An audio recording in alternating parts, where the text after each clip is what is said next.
The Springboks are a global powerhouse, having claimed Rugby World Cup victories in 1995, 2007 and 2019, and most recently in 2023. Despite this unprecedented on-field success, SA Rugby has been facing financial ruin.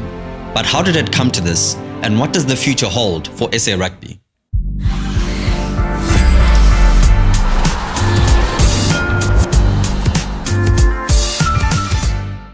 I remember waking up for Sharks games against New Zealand or Australian sides, seeing Dougie Howlett, King Carlos Spencer, Rupini Tau Nibuka terrorizing teams. At the time, the Cheetahs were still called the Cats and Uqobani Bobo wore gloves at centre. Those were the good old days of Super Rugby. Super Rugby was South Africa's rugby financial backbone. It began in 1995 when South Africa, New Zealand and Australia partnered to create a professional rugby tournament and sold broadcast rights to News Corp for $550 million over 10 years. South Africa received the largest share at roughly 36% of the total. This broadcast deal became SA Rugby's main revenue source, significantly boosting profits in the early 2000s. SA Rugby shared this income by giving 40% to local rugby unions, 20% to national teams, and 10% to the company that negotiated the deal. By 2019, Super Rugby had grown into one of the world's top rugby competitions, including teams from Argentina, with South Africa's annual revenue surpassing 1 billion rand. During this time though, the Springboks had mixed fortunes as a national team. South Africa's 1995 World Cup winning squad, symbolized by Nelson Mandela and Francois Pienaar, began the unification of a post-apartheid nation. Though inconsistent afterward, the Springboks rebuilt under Jake White, clinching the 2007 World Cup. This era marks challenges with player drain and rising pressure of racial transformation. Post-2007, instability saw brief highs such as the 2009 Tri-Nations win, but also crushing lows including the 2015 World Cup semi-final loss and a record 57-0 defeat to New Zealand in 2017. If you compare yourselves to the best in the world, there's still a massive gap between the way we play, our skill set, the way we perform, the attitude we show versus the best team in the world. Final score, 57-0. In 2016, Mark Alexander stepped into the plate with the role of president of SA Rugby, inheriting an organization grappling with commercial challenges, transformation pressures, and financial instability. Around the same time, two men from humble beginnings in the Eastern Cape began to emerge as the heart of a new era in South African rugby. Rassie Erasmus, born in the small town of Dispatch in the Eastern Cape, was a strategic mind with a reputation for meticulous planning, honed during his coaching success with the Cheetahs and later at Munster in Ireland. Siamthanda Kolisi, raised in the township of Zuid-en-Gqeberha in Port Elizabeth, overcame immense hardship to rise through the rugby ranks, ultimately representing Western Province and the Stormers at professional level. When Erasmus was appointed Springbok coach and director of rugby in early 2018, one of his first decisions was to announce Siya Kolisi as captain, making him the first black captain of a South African rugby team. He saw in him not just an outstanding rugby talent, but a unifying figure, a living embodiment of transformation, resilience and hope. Erasmus also launched the Stronger Together campaign, a call to rally the nation behind the Springboks. It was more than just a slogan. This message resonated deeply across racial, economic and social lines, mobilizing unprecedented public enthusiasm and reigniting national pride, and the result was this. Here it is, South Africa, the Springboks, champions of the world. Halala, amaboka boka. But how did we get from the highs of Super Rugby and lifting the World Cup to being a break-even organization, according to the words of Mark Alexander? Before I tell you that, first a word from our sponsor.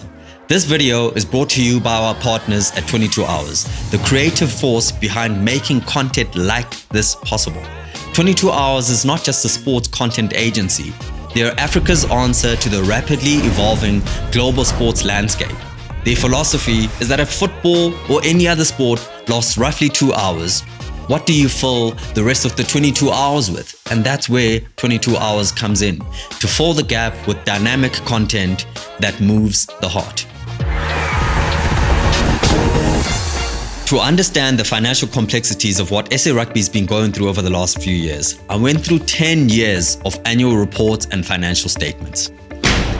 What I learned in that time is SA Rugby is really a victim of its own success. First, the sport of rugby in South Africa is governed by the SA Rugby pyramid. At the top of that pyramid is SARU, which administers rugby in South Africa. Then comes the Springboks and senior national teams.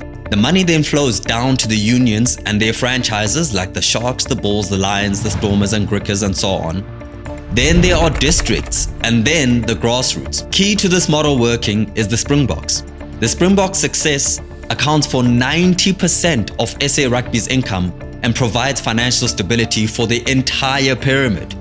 Unlike other rugby nations, SA Rugby follows a centralized funding model. This means it controls all major revenue streams, be they broadcast deals, sponsorships, and competition prize money, and they redistribute this money across the sport, from the elite Springboks down to the grassroots level. This creates an enormous financial burden. In fact, despite the record sponsors, SARU made a loss of 6.8 million rand last year. 38% of their 1.35 billion annual revenue was spent on helping franchises to travel and participate in the United Rugby Championship and the EPCR competitions. That's a staggering 385 million rand, almost triple the cost of taking part in and winning the World Cup. That cost came in at just 133 million rand. Back when South Africa was part of Super Rugby with New Zealand, Australia and Argentina, the model worked because it brought in serious money from broadcast rights, commercial partnerships and SANZA's revenue sharing model. In 2019 alone, SA Rugby earned roughly 750 million rand from broadcast income, a big chunk from Super Rugby. Time zones also worked for us because most games were taking place in the morning, as I said earlier, in the afternoon or early evening, which is perfect for TV broadcasters and audiences. But here's the catch, even during that time, SARU wasn't always profitable. From 2009 to 2016, the union made modest or flat profits in some years, but also posted losses like the 1.9 million rand loss in 2014 and a 33 million rand loss in 2017 due to expansion costs. The 2019 World Cup brought in 8.5 million rand profit, and none of that was prize money because the World Rugby doesn't pay prize money for winning competitions. But when COVID-19 wiped out all of those gains, it was over for SA Rugby and many other sports. When Super Rugby collapsed in 2020 and SA teams moved to Europe, including the URC and EPCR, the financial impact was clear. While European competitions offer strong rugby, the money isn't there yet. SARU isn't a full shareholder, broadcast deals are smaller, and the time zones now work against us. Most matches air late at night in South African time, and some people don't end up watching them. The third issue adding to SA Rugby's financial burden is that they also heavily subsidize the salaries of contracted Springboks who for large parts of the year don't play for their domestic franchises. These subsidies are important to keep franchises competitive in terms of salaries and thus keep the players on local soil for as long as possible. Despite being 4 times world champions, revenue generated by SARU still pales in comparison to the revenue generated by other countries. The All Blacks, for example, generate roughly $75 million annually from sponsorship, while SA Rugby brings in just roughly $30 million. On the field, the Springboks are apex predators, but commercially, they're still playing in the kiddies pool. And this is why SA Rugby went into private equity deal discussions. To better compete with global peers, SA Rugby tried but failed to sell 20% of its commercial rights to Ackley Sports Group for $75 million.